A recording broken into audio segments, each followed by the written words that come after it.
Bayonetta. During the month of August, I played Bayonetta 2, and many of you asked me, is this game any good? The simple answer is yes, so I figured I'd show you some of the Bayonetta 2 gameplay.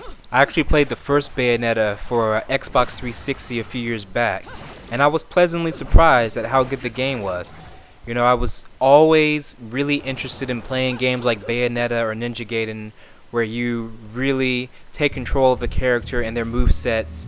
You know, it's not just hit circle up, hit circle down, and you can kind of upgrade the move. Like, you legitimately can reel off some nice combos in this game. When I learned that Bayonetta 2 was going to be a Wii U exclusive, and as a matter of fact, let me roll back for a second. So Wii U doesn't have many third-party exclusive games that are good. That is a long statement, but a true statement. Aside from Bayonetta 2 and Xenoblade Chronicles X, there's just not many third-party Wii U exclusive games worth buying. Bayonetta 2 definitely bucks the trend, and if you happen to have a Wii U, I strongly suggest at least playing the game, if not buying it.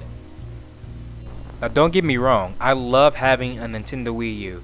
Games like Pikmin 3, Super Smash Bros. 4, Mario Kart 8, Mass Effect 3 Special Edition. There's a lot of great games for this system, but before the Wii U came out, Nintendo was promising us third-party support from makers like Ubisoft and EA and Visual Concepts and all these other companies, and it just didn't pan out. Sadly, I think that the NX is going to be the last Nintendo system, and then after that, we're all going to be playing Mario Kart and Super Smash Bros. On a PlayStation. So even though Bayonetta 2 came out 2 years ago, I didn't actually buy the game until this past summer. I was in the mall one day walking with a friend. She needed to go use the bathroom, so I decided to walk into GameStop to waste some time.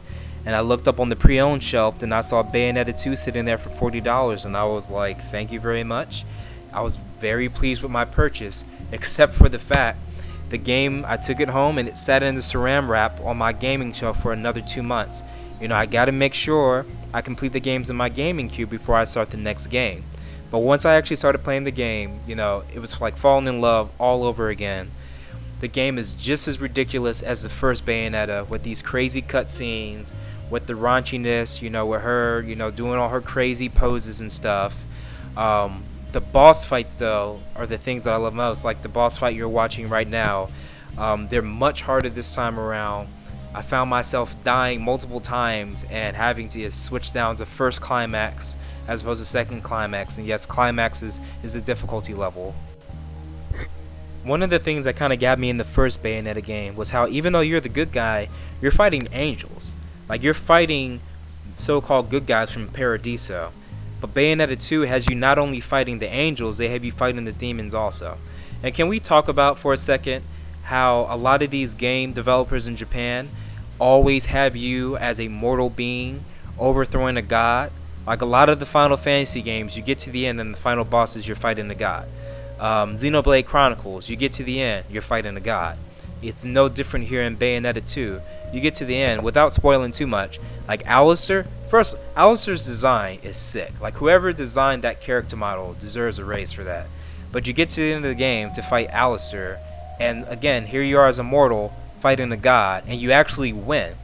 So I don't know what the commentary is on that. Like, if maybe just a lot of these game developers in Japan think that, you know, humans should control their own destiny. But I've been seeing it a lot in a lot of games. Not to say that these are bad games, it's just an interesting thing that I've noticed. You know, without giving too much else away, I just have to say, if you have a Wii U, I strongly recommend that you at least play Bayonetta 2. I hope you guys liked this video. If you did, make sure to hit that like button, and make sure to subscribe for other videos that I'll be doing throughout the rest of the year.